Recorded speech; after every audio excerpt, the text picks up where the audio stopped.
ඉතින් කැරක්ටර් එකේ කොලිෂන් ගැන කතා කරන්න කලින් මම ඔයගලන්ට පොඩි දෙයක් පෙන්නන්නම්. ඒක තමයි දැන් ඔයගලන්ට පේනවා ඇති දැන් මම Unreal Engine එක close කරලා තමයි මම දැන් open කරේ. එතකොට Unreal Engine එක close කරලා open කරාට පස්සේ ඔයගලන්ට පේන්නේ නැති මගේ default map එක විදියට තියෙන්නේ අර මුලින්ම මම පාවිච්චි කරපු map එක. හැබැයි අපි open කරගන්න ඕනේ මෙන්න මේ hover of code කියන එකේ maps වල මෙන්න මේ level HOC world කියන map එක තමයි මම open කරගන්න ඕනේ. මම ඒකනේ වැඩ කර හිටියේ. එතකොට ඕගොල්ලෝ මොකක් හරි map එකක් open කරලා ඊට පස්සේ ඒකේ වැඩ කරලා ඊට පස්සේ Unreal Engine එක close කරලා open වුණාම ආපහු open වෙන්නේ ඕගොල්ලන්ගේ අර default තිබ්බ අනිත් map එක. ඉතින් මට ඕනේ නම් මම වැඩ කරන map එක නැත්තම් මම වැඩ කරන level එක මගේ default එක කරගන්න මම පෙන්නන්නම් ඒක කොහොමද කරන්න කියලා. right. ඔයාගේ shot එක miss වෙනවා නම් ඇයි miss වෙන්නේ? මොකද්ද miss වෙනවා කියන්නේ? ඕගොල්ලෝ සමහරට දැනෙලා ඇති. ඕගොල්ලන්ට සමහර වෙලාවට experience වෙලා ඇති. එක්ක ඔයා අපි හිතමුකෝ opponent කෙනෙක්ට shoot කරනවා. ඔයා එක්ක අපි හිතමුකෝ ඔයා opponent කෙනෙක්ට shoot කරනවා. ඔයාට පේනවා. ඒ කියන්නේ ඔයාට හොඳටම දැනෙනවා ඔයා shoot කරා එයාගේ ඒක ඇඟේ පොඩි නිකන් කොනක වගේ ගෑවිලත් ගියා. හැබැයි මේ මිනිස්සයාට එකෙන් ඩැමේජ් උන්නේ නැහැ. ඔපොනෙන්ට් ඔයාට ඩැමේජ් කරගන්න බැරි වුණා. එයාට එකෙන් කිසිම ඩැමේජ් එකක් උන්නේ නැහැ. හරිද?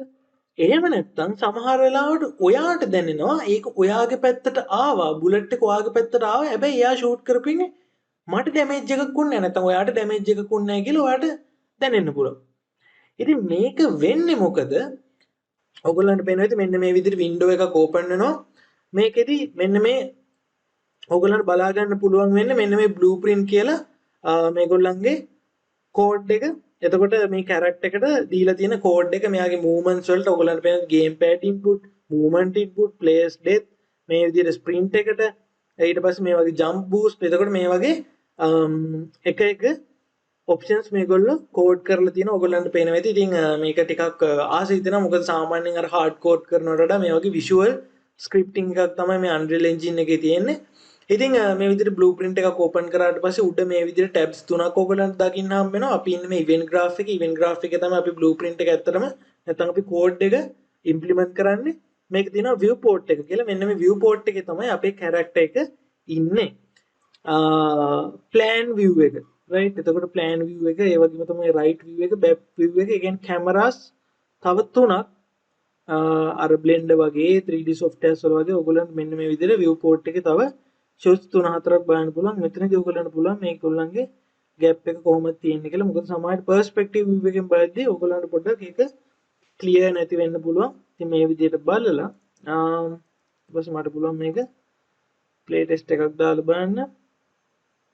right. ඔයාලට පේනවා ඇති play test එක දාද්දි මේකේ අර hide කරපු ටික තියෙනවා. ඉතින් අපි editor එකේදී තමයි ඒ ටික අපි ඒ විදිහට hide කරලා දැම්මේ. right. අපි බලමු මෙතන මේ විදිහට වැටෙන්නේ නැති වෙන්න එයාට පයින්න පුළුවන්ද? right.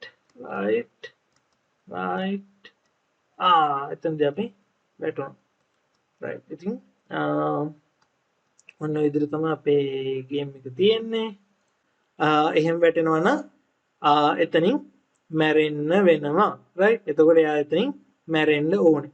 එතකොට අපි දැන් කරේ මොකද්ද? player restart වෙන තැනක් නේ අපි දැම්මේ. හරිද? දැන් paint coursing volume එකේදී මොකද වෙන්නේ? එයා player start එකට මෙයාගේ මේ position එක reset කරනවා. එතකොට අන්න ඒ වගේ තවත් අපිට option එකක් තියෙනවා. මෙන්න මෙයා මේ විදියට මේ වගේ තැනකින් වැටුනොත් player-ට ඒ කියන්නේ player-ව kill කරන්න. එහෙම නැත්නම් player-ව die කරන්න දෙයක් තියෙනවා, option එකක් තියෙනවා. ඉතින් අපි අන්න ඒක තමයි ඊළඟ වීඩියෝ එකේදී බලන්න යන්නේ. සහ අපි මේක ගේම් එක දැන් චුට්ට activity එක final කරන්න තමයි යන්නේ.